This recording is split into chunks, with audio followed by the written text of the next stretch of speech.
Monsoon season से पहले मुख्यमंत्री पुष्कर सिंह धामी ने अधिकारियों को दिए कई दिशा निर्देश। सीएम धामी ने कहा बरसात से पहले सभी तैयारी पूरी कर ली जाए। मुख्य सचिव राधा रतूड़ी सहित विभिन्न विभागों के विभागाध्यक्ष रहे बैठक में मौजूद।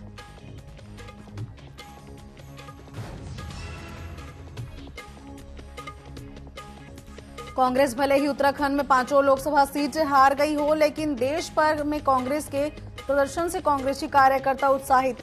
पूर्व मुख्यमंत्री हरीश रावत का कहना है कि हमारे कार्यकर्ता उत्साहित क्योंकि देश चल पड़ा है बदलाव की ओर।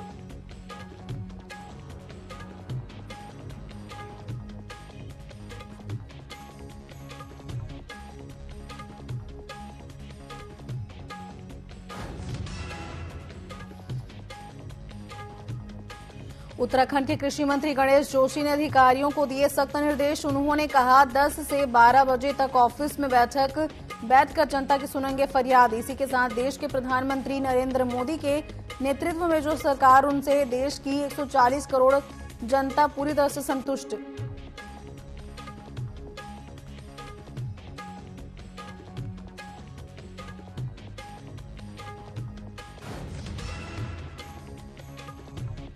और मुख्य निर्वाचन अधिकारी ने लोकसभा चुनाव 2024 के दौरान प्रदेश में शांतिपूर्ण तरीके से चुनाव संपन्न कराए जाने हेतु सभी राजनीतिक दलों का किया आभार व्यक्त।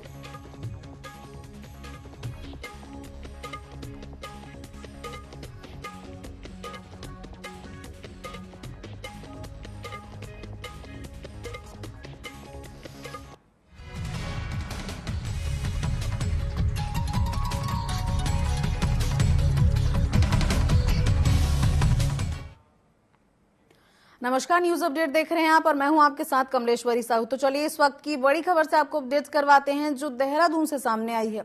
इस वक्त की बड़ी खबर आपको देहरादून से बता रहे हैं। मुख्यमंत्री पुष्कर सिंह धामी का आज ओडिशा दौरा रहेगा। इस वक्त की बड़ी खबर आपको देहरादून से बता रहे हैं, जहां मुख्यमंत्री पुष्कर सिंह धामी आज ओडिशा दौरे पर रहेंगे। ओडिशा के मुख्यमंत्री के शपथ ग्रहण समारोह में भी शामिल होंगे मुख्यमंत्री पुष्कर सिंह धामी। तो इस वक्त की बड़ी खबर आपको देहरादून से बता रहे हैं। मुख्यमंत्री पुष्कर सिंह धामी आज ओडिशा दौरे पर रहेंगे।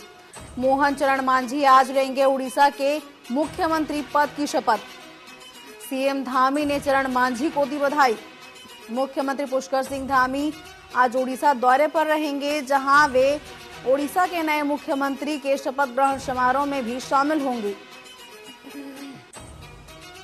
इसके साथ ही सीएम धामी ने ओडिशा के नए मुख्यमंत्री को बधाई भी दी है। बता दें कि तो इस वक्त की बड़ी खबर आपको देहरादून से बता रहे हैं, जहां मुख्यमंत्री पुष्कर सिंह धामी आज ओडिशा दौरे पर रहेंगे। वे मोहन चरण मांझी के मुख्यमंत्री पद के शपथ ग्रहण समारोह में भी शामिल होंगे। इस खबर पर अधिक जानकारी के लिए हमारे साथ हमारे संवाददाता वैभव पटवाल जी जुड़ चुके हैं। जी वैभव, क्या कुछ जानकारी है? सीएम धामी आज उड़ीसा दौरे पर रहने वाले हैं।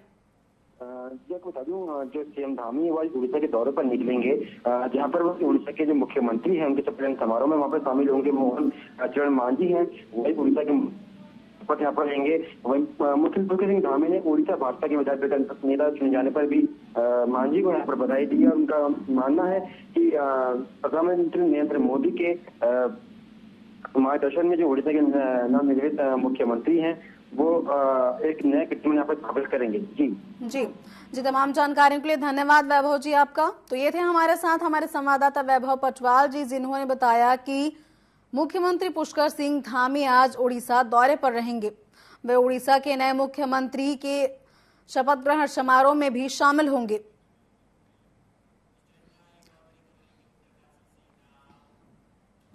तो चलिए एक और बड़ी खबर आपको उत्तरकाशी से बताते हैं, जहां यात्रियों से भरी बस खाई में गिर गई है। इस वक्त की बड़ी खबर आपको उत्तरकाशी से बता रहे हैं, जहां यात्रियों से भरी बस खाई में गिर गई।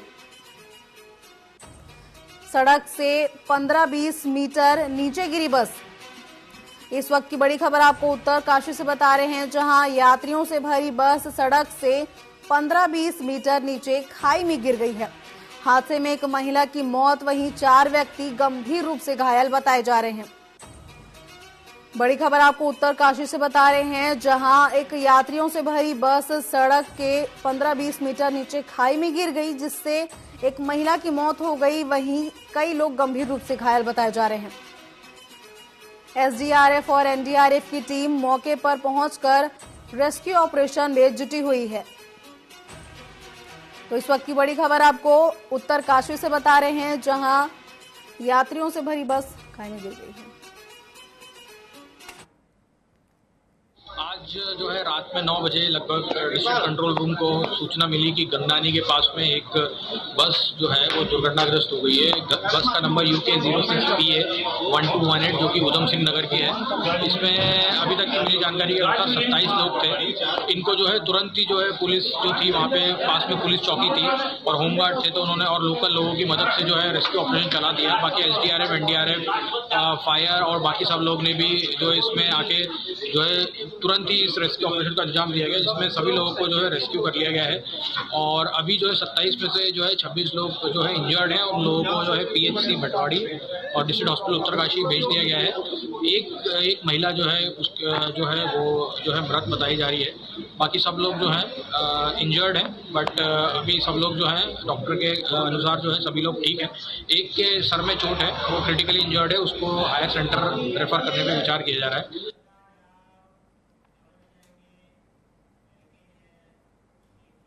तो चलिए अब खबरें विस्तार से। उत्तराखंड के रुद्रपुर में भूमाफियाओं के हौसले बुलंद हैं और स्थानीय प्रशासन से मिलीभगत कर लगातार अवैध कॉलोनियों का जाल बिछाया जा रहा है। उत्तर प्रदेश का नामी अलायंस बिल्डर्स, जिस पर बरेली में सरकारी जमीन कब्जाने से लेकर फर्जीवाड़े करने तक के तमाम मुद्दे दर्ज हैं, अब उत्तराखंड में रियल एस्टेट के प्रोजेक्ट स्थापित कर रहा है। TV24 ने अलायंस बिल्डर्स और इसके प्रोजेक्ट मैनचेस्टर्स पर कई दिनों तक पड़ताल की, जिसमें कई अहम खुलासे हुए। क्या है पूरी कहानी, चलिए आप भी देखिए। यूपी के गैंगस्टर भूमाफिया ने रुद्रपुर में किया प्रोजेक्ट लॉन्च। फर्जीवाड़े के चलते जमानत पर है अलायंस बिल्डर के कई निदेशक। उत्तराखंड के रुद्रपुर में खरीद डाली है कई 100 एकड़ जमीन, जिस बिल्डर को किया योगी सरकार ने ब्लैकलिस्टेड, उसी बिल्डर के प्रोजेक्ट को उत्तराखंड सरकार ने किया अप्रूव। नवंबर 2022 में उत्तर प्रदेश के बरेली में सरकारी जमीन कब्जाने, धोखाधड़ी, जालसाजी करने के चलते बरेली विकास प्राधिकरण ने अलायंस बिल्डर के निदेशक समेत 17 लोगों पर FIR दर्ज करवाई थी, जिसके बाद पुलिस ने अलायंस बिल्डर के निदेशक अरविंदर सिंह, निदेशक रमनदीप सिंह, अमनदीप व युवराज के खिलाफ लुकआउट नोटिस जारी किया और गैंगस्टर की कार्रवाई की। मामला हाईलाइट होने पर अलायंस बिल्डर के फर्जीवाड़े और जालसाजी के कई मामले सामने आते चले गए और CM योगी के कड़े निर्देश के बाद अलायंस बिल्डर की संपत्ति जब्त करने की कार्रवाई शुरू कर दी गई। से संबंधित मुकदमा अपराध संख्या 992/22 धारा 2(1)(3) के गैंग लीडर रमनदीप सिंह पुत्र गुरचरण सिंह आदि का अलायंस बिल्डर्स का रेजिडेंशियल गार्डन स्थित कार्यालय स्टेडियम रोड, राजस्व ग्राम ब्रह्मपुरा को आदेश दिनांक 29/4/2023 के क्रम में कुर्क किया जाता है। अलायंस बिल्डर ने 25 वर्षों से 100 करोड़ से अधिक की सरकारी जमीन कब्जा रखी थी, जिसे अलायंस बिल्डर के निदेशक खुर्द बुर्द कर बेचने की फिराक में थे। लेकिन योगी सरकार ने तत्काल कार्रवाई करते हुए अलायंस बिल्डर से सरकारी जमीन को मुक्त करवाया।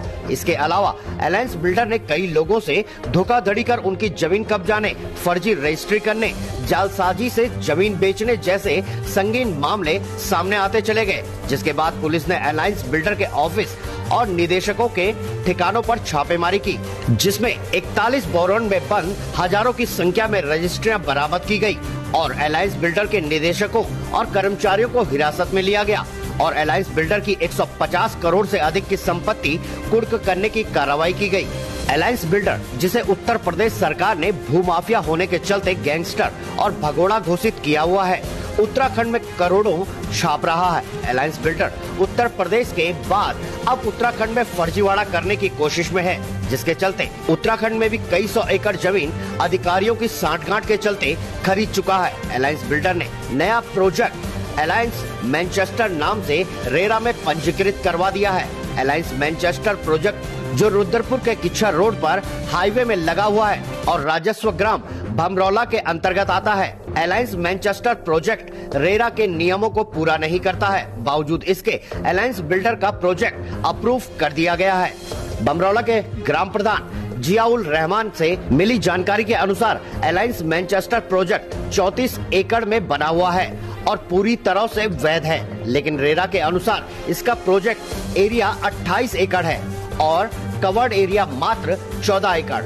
इस पूरे प्रोजेक्ट पे कई लोगों की जमीन है और 20 से ज्यादा खाते हैं, जिसमें कई खाते अब भी कृषि भूमि के रूप में दर्ज हैं और पूरी कॉलोनी के बीच में ग्राम समाज की जमीन भी है, जिसमें सिंचाई करने और जानवरों के पानी पीने के लिए तालाब का निर्माण किया गया है, लेकिन प्रोजेक्ट के ठीक बीच में होने के कारण इसे दीवारों से कवर कर दिया गया है। उधम सिंह नगर जनपद में बिल्डरों के हौसले इतने बुलंद हैं कि किसी भी तरह से वो अवैध तरह से कॉलोनी काटने से बाज नहीं आ रहे हैं। आप देख सकते हैं मैं इस समय किच्छा रोड पर मौजूद हूं, जहां पर काफी एकड़ में जो है बिल्डरों के द्वारा अवैध तरीके से कॉलोनी काटी जा रही है। यहां तक कि वन विभाग की जो जमीन होती है, जो पोखर था, जो जानवरों के पानी पीने के लिए बना हुआ था, उसको भी अपनी कॉलोनी में लेकर उसको पाटने की तैयारी की जा रही है बिल्डरों के द्वारा। लेकिन जिला प्रशासन की अगर हम बात करें और जिला विकास प्राधिकरण की बात करें तो इस पूरे जानकारी से अनजान है, उनके द्वारा कोई भी इस पर कार्रवाई नहीं की जा रही, जबकि कई जगह जिला प्रशासन के द्वारा कॉलोनियों पर रोक लगाई गई है, लेकिन उनकी रजिस्ट्रियां हो रही हैं और उन पर कॉलोनी काटी जा रही है, मगर जिला प्रशासन सिर्फ नोटिस देकर ही खाना पूर्ति करता नजर आता है।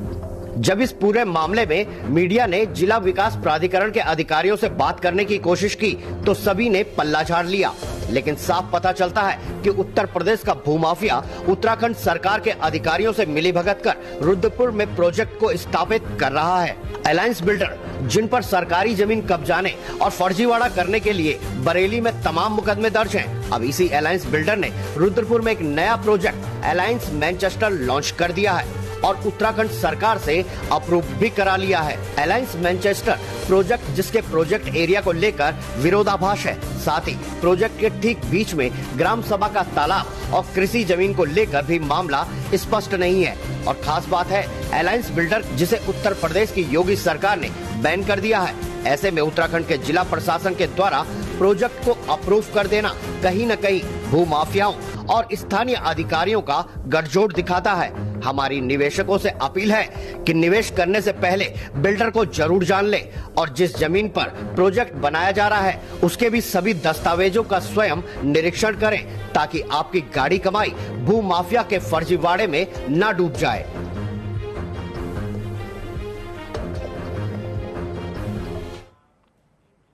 चुनाव निपटते ही एक बार फिर से प्रदेश में भू कानून के लिए आंदोलन शुरू होने जा रहा है। आज शहीद स्मारक पर भू कानून समिति के जांचकर्ताओं की एक बैठक हुई, जिसमें भू कानून के लिए दोबारा से आंदोलन शुरू करने की बात कही गई। वहीं भू कानून समिति के पदाधिकारी संघर्षरत हुआ था, उसको हम सभी ने देखा कि किस प्रकार से सभी लोगों की आज डिमांड है कि प्रदेश के अंदर भू कानून और भू निवास की आज सख्त जरूरत है। हमें पूरा यकीन है कि हमें जनता का समर्थन मिलेगा और एक बार फिर से मूल निवास और भू कानून की लड़ाई उस तर्ज पर लड़ी जाएगी। हमने देखा कि भारतीय जनता पार्टी के जो वोट शेयर है वो काफी कम हुआ। उसका एकमात्र कारण ये है कि सरकार इन मुद्दों को लेके बिल्कुल भी सीरियस नहीं है। हम लोगों ने देखा भू कानून को लेके कमेटी बनाई गई, लेकिन उस कमेटी का अभी तक कोई रिजल्ट सामने नहीं आया है। और इन सब चीजों को लेके हम जनता के बीच एक बार फिर जाएंगे और फिर से जनता को इसके लिए जागरूक करेंगे और हमें पूरा यकीन है कि हमें जनता का समर्थन मिलेगा और एक बार फिर मूल निवास और भू कानून की लड़ाई उसी तर्ज पर जिस प्रकार से चुनाव से पहले हम लोग आंदोलनरत थे, उसी प्रकार से ये दोबारा से ये आंदोलन शुरू होगा। केदारनाथ धाम में आए दिन एवलॉन्च जैसी घटनाएं सामने आ रही हैं, जिसका वीडियो भी सोशल मीडिया पर वायरल हो रहा है। आए दिन हो रही इस प्रकार की घटनाओं को स्थानीय लोग सामान्य घटना बता रहे हैं। हालांकि पर्यावरण विशेषज्ञ इन घटनाओं के लिए मौसम में आए परिवर्तन को कारण मानते हैं और इसे भविष्य के लिए बहुत बड़ा खतरा बता रहे हैं। वहीं केदारनाथ धाम के तीर्थ पुरोहित हिमांशु तिवारी ने बताया कि केदारनाथ धाम के ठीक पीछे चोराबाड़ी क्षेत्र में इस प्रकार की ग्लेशियर टूटने की घटनाएं होती रहती हैं। भ्रामक जानकारियां फैलाकर लोगों को भ्रमित करने वालों के खिलाफ कार्रवाई होनी चाहिए। देखने की ये आवश्यकता है कि वहां का जो टेम्परेचर है, वहां का जो तापमान है, वो कैसा होना चाहिए। दूसरा सबसे बड़ा कारण जो हमें लगता है, लगातार जो केदारपुरी है उसका उसमें जो व्हीकल वहां पे चल रहे हैं या जो एक्टिविटीज वहां पे हो रही है, कहीं ना कहीं उससे जो कार्बन इमिशंस है वो बढ़ा है, और कार्बन इमिशंस बढ़ने के कारण उस पर्टिकुलर एरिया का उस तापमान में वृद्धि हुई है। तो जो लोग यहाँ से ऐसी भ्रामक जानकारी फैलाते हैं कि केदारनाथ में ग्लेशियर टूटा है, यात्री परेशान होते हैं, ये ऐसे कुछ भी नहीं है। ये आए दिन यहाँ पे ऐसी घटनाएं होती रहती है, क्योंकि हिमालय क्षेत्र है और हिमालय क्षेत्र में ग्लेशियर का बनना और टूटना एक घटना चलती रहती है। नैनीताल के बजेड़ी गांव स्थित प्राथमिक विद्यालय में मंगलवार दोपहर अचानक आग लग गई, जिससे इलाके में सनसनी फैल गई। आग से विद्यालय भवन के कार्यालय में रखे महत्वपूर्ण दस्तावेज समेत फर्नीचर जलकर राख हो गए। सूचना पर पहुंची दमकल विभाग की टीम तत्काल मौके पर पहुंची। राहत की बात यह है कि इस आगजनी के दौरान स्कूली छात्र छात्राओं कक्षा से बाहर थे और कोई जनहानि नहीं हुई है। दमकल विभाग ने आग को विद्यालय के अन्य हिस्सों में फैलने से बचाया।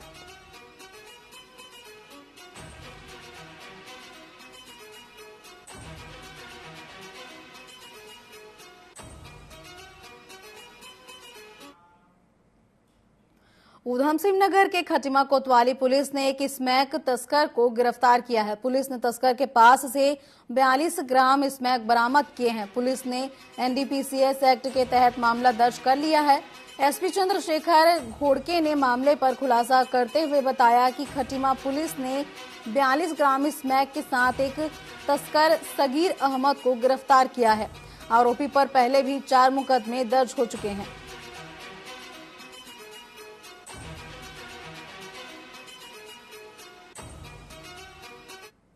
लगातार नशे के ऊपर जो है कड़ा प्रहार करते हैं और काफी सारी रिकवरीज हमने हाल फिलहाल में भी की है।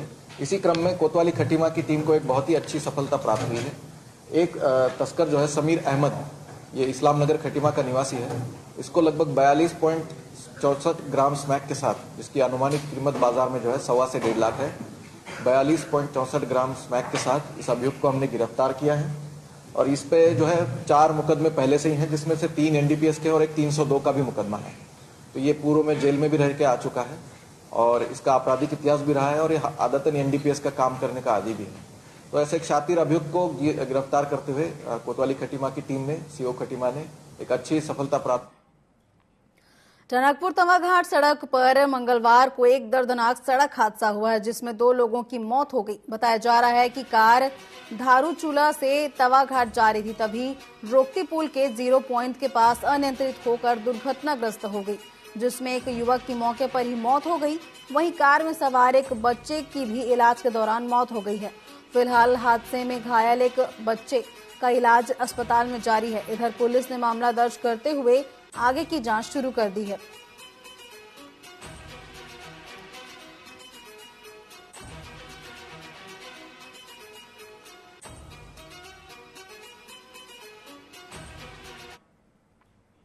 चंबा शहर यूं तो 4 धाम यात्रा से जुड़ा हुआ शहर है और बड़ी संख्या में लोग ग्रामीण क्षेत्र में लोग भी इस शहर में आते हैं, लेकिन पिछले साल टैक्सी स्टैंड के पास पूरा पहाड़ का मालवा आ जाने के कारण स्कूल जाने वाले मासूम बच्चों की जान चली गई थी। बता दें कि चंबा टैक्सी स्टैंड के पास होगा पूरा पहाड़ का ट्रेडमेटन। इसके लिए जिलाधिकारी ने भी बजट की स्वीकृति दे दी है। जिलाधिकारी मयूर दीक्षित ने निर्माण कार्य के लिए बजट भी स्वीकृत किया है। दीक्षित ने कहा कि तत्काल प्रभाव से पहाड़ का निर्माण कार्य शुरू कर दिया जाएगा ताकि लोगों की समस्याओं का समाधान हो सके।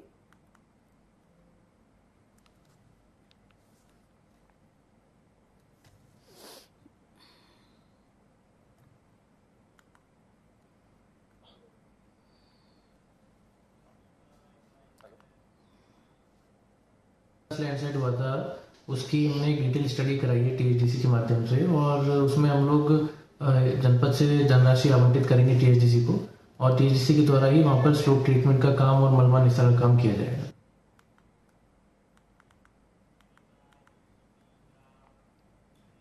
रुद्रपुर में कांग्रेसियों ने नीट परीक्षा में धांधली, टोल टैक्स और दूध के दामों में बढ़ोतरी को लेकर विरोध प्रदर्शन किया है। साथ ही केंद्र और प्रदेश सरकार का पुतला दहन भी किया। कांग्रेस नेताओं ने केंद्र सरकार पर युवाओं के भविष्य से खिलवाड़ करने का आरोप लगाते हुए परीक्षा में धांधली की सीबीआई जांच करवाने की मांग की है। इस दौरान कांग्रेस महानगर अध्यक्ष सीपी शर्मा ने कहा कि नीट परीक्षा में बड़े पैमाने पर धांधली से भाजपा सरकार का बेरोजगार विरोधी चेहरा एक बार फिर से सामने आ चुका है।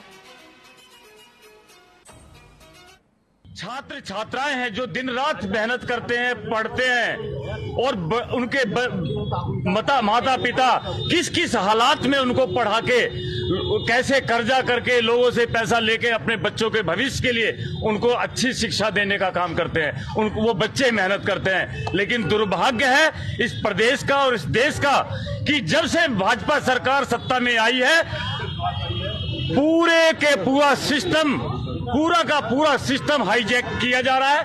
पेपर लीक किए जा रहे हैं, नीट का पेपर लीक किया गया, सब इसका एक माफिया बन चुका है। भाजपा सरकार में एक ऐसा माफिया गिरोह बन चुका है जो हमारे देश के युवाओं से, छात्र छात्राओं से खिलवाड़ कर रहा है। आज हमारे प्रदेश अध्यक्ष करण महाराज जी के दिशा निर्देश के अनुसार हमने डीडी चौक पर पुतला फूंका और हमने मांग की है कि जिस प्रकार से छात्राओं के भविष्य से खिलवाड़ किया जा रहा है ये बंद होना चाहिए। उत्तराखंड के पूर्व मुख्यमंत्री त्रिवेंद्र सिंह रावत हरिद्वार लोकसभा सांसद का चुनाव जीतने के बाद आज हरिद्वार स्थित जिला भाजपा कार्यालय पहुंचे। हरिद्वार सांसद त्रिवेंद्र सिंह रावत ने लोकसभा चुनाव के दौरान भाजपा कार्यकर्ताओं के भागीदारी निभाने वाले सभी कार्यकर्ताओं का आभार व्यक्त किया है। ऐसे में हरिद्वार सांसद से हरिद्वार को नशा मुक्त कराने को लेकर सवाल पूछा गया तो हरिद्वार सांसद ने कहा कि हरिद्वार को नशा मुक्त कराने की वह पूरी कोशिश करेंगे।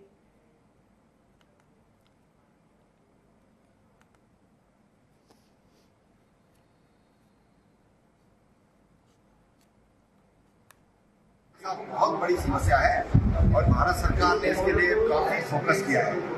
अभी आप देख रहे हो कुछ दिनों से, कुछ 5-7 महीनों से, 8 महीनों से काफी धरपकड़ हो रही है और हमारे राज्य में भी हमारे मुख्यमंत्री जी भी उसके लिए काफी संजीदा है और वो भी लगातार इस पर काम कर रहे हैं। भाजपा के टिकट पर चौथी बार कमल खिलाने वाले सांसद माला राज्यलक्ष्मी शाह को इस बार फिर मोदी कैबिनेट में कोई जगह नहीं मिल सकी। ऐसे में कांग्रेस के प्रदेश महामंत्री नवीन जोशी ने भाजपा पर कटाक्ष करते हुए कहा कि ये बहुत दुर्भाग्यपूर्ण बात है कि भाजपा सिर्फ महिला सशक्तिकरण की बात करती है और धरातल में कुछ भी नहीं करते। उत्तराखंड से हमें आप महिला सशक्तिकरण की बात करते हुए माला लक्ष्मी जी को यहां से कैबिनेट में लेंगे, लेकिन आपने उनको नहीं लिया। आपने किसी को कैबिनेट में नहीं लिया। उत्तराखंड को एकमात्र सीट से राज्य मंत्री की उत्तराखंड का सम्मान नहीं बल्कि उत्तराखंड का अपमान है।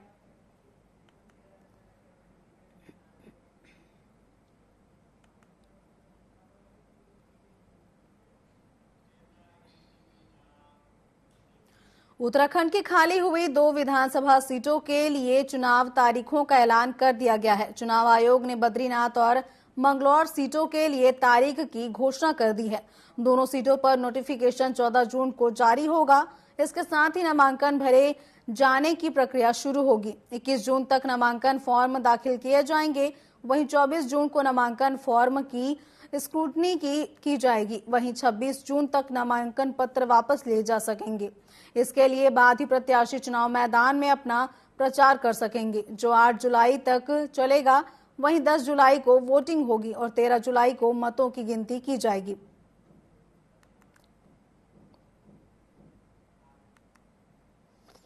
जो हमारी बद्रीनाथ विधानसभा है, इसके जो बाई इलेक्शन है, इसमें टोटल 1,21,45 हमारे जो टोटल मतदाता हैं जिन्होंने अभी वोट करना है। इसके अलावा 2566 हमारे सर्विस वोटर्स हैं जो ETVPS के माध्यम से वोट करेंगे और हमारे टोटल बूथ जो हैं 210 बूथ्स हैं पूरे बद्रीनाथ विधानसभा में, जहाँ पे वोटिंग इस बार होनी है बाई इलेक्शन में। जो हमारी बद्रीनाथ पंतनगर की 4 बस्तियों को मनिक बस्ती की सूची में शामिल करने की मांग को लेकर सैकड़ों लोग कलेक्ट्रेट पहुंचे। सोमवार को किच्छा के पूर्व विधायक की अगुवाई में बड़ी संख्या में लोगों ने डीएम उदय राज सिंह को ज्ञापन सौंपा। उन्होंने ज्ञापन सौंपकर पंतनगर के संजय कॉलोनी, मस्जिद कॉलोनी, इंदिरा कॉलोनी और नगला झा कॉलोनी को नगर पालिका क्षेत्र के मलिन बस्ती की सूची में सूचीबद्ध करने की मांग की है। उन्होंने बताया कि नगला नगर पालिका क्षेत्र में 70 दशक से ये बस्तियां बसी हुई हैं, लेकिन क्षेत्रीय विधायक को इसकी कोई चिंता नहीं है। लोगों ने कहा कि अधिकांश लोग अनुसूचित जाति और पिछड़ी जाति के गरीब, आवासहीन और भूमिहीन लोग हैं। यदि सभी कॉलोनियों को मनिक बस्तियों के रूप में सूचीबद्ध किया जाएगा तो यहाँ का पुनरुद्धार, पुनर्वास और विकास होगा।